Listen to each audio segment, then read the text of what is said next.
Hello friends, so let's try this question. It is a CDS 1 2026 exam question क्या बोल रहा है कि what is the greatest possible speed at which a person can walk 13.3 km and 20.9 km so that the time in hours required in each case is a whole number. In each case मतलब दोनों cases में distance दिया हुआ है 13.3 and 20.9. हमें time निकालना है. सो इसमें से स्पीड क्या होनी चाहिए, टाइम कैसे निकलेगा, डिस्टेंस डिवाइड बाय स्पीड.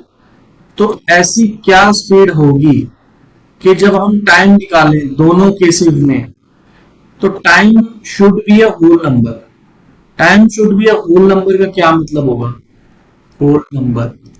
इसका मतलब ये है जो हमारी स्पीड है that should completely divide both the numbers. ठीक है. सो 13.3 और 20.9 इनको कंप्लीटली डिवाइड करना चाहिए आपका जो स्पीड है ये ऑप्शंस में से.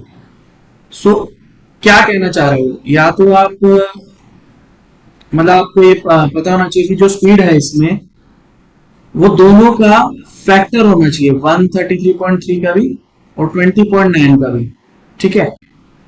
सो क्या समझ में आ रहा है, HCF of both the numbers 13.3 and 20.9.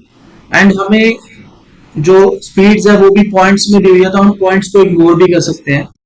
133, 209 और यहाँ पे हम 17, 19, 21, 23 ये अज्यूम कर सकते हैं स्पीड्स. तो हमें वो पता है क्या करने को कह रहे हैं, हमें वो बेसिकली HCF निकालने को बोल रहा है 133 और 209 का. तो वो कैसे निकलेगा, बड़ा नंबर अंदर छोटा नंबर बाहर.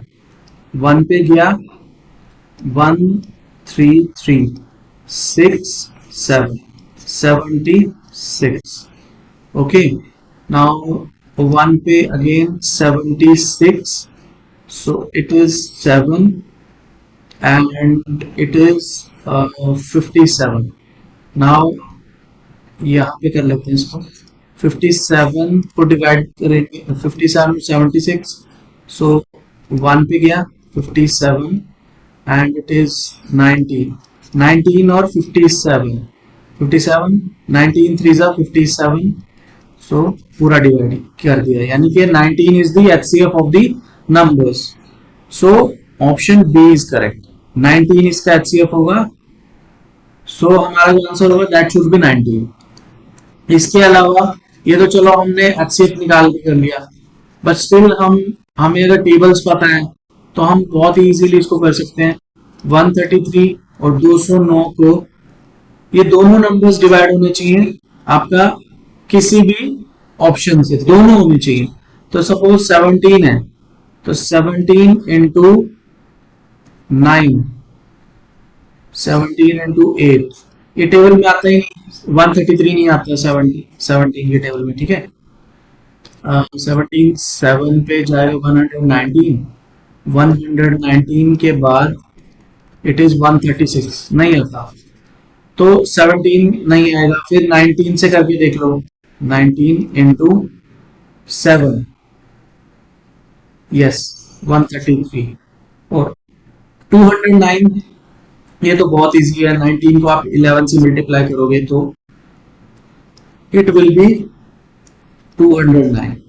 सो 209 19 से भी डिवाइड हो रहा है और सॉरी 209 और 133 दोनों ही 19 से डिवाइड हो रहे हैं, तो आंसर इज ऑप्शन बी. वैसे ही इसके क्वेश्चन के कहने का मतलब सिर्फ इतना ही है कि 133 और 209 इनका HCF निकाल के बताओ. ठीक है, हाईएस्ट कॉमन फैक्टर निकाल के बताओ. So option B is correct. Thank you.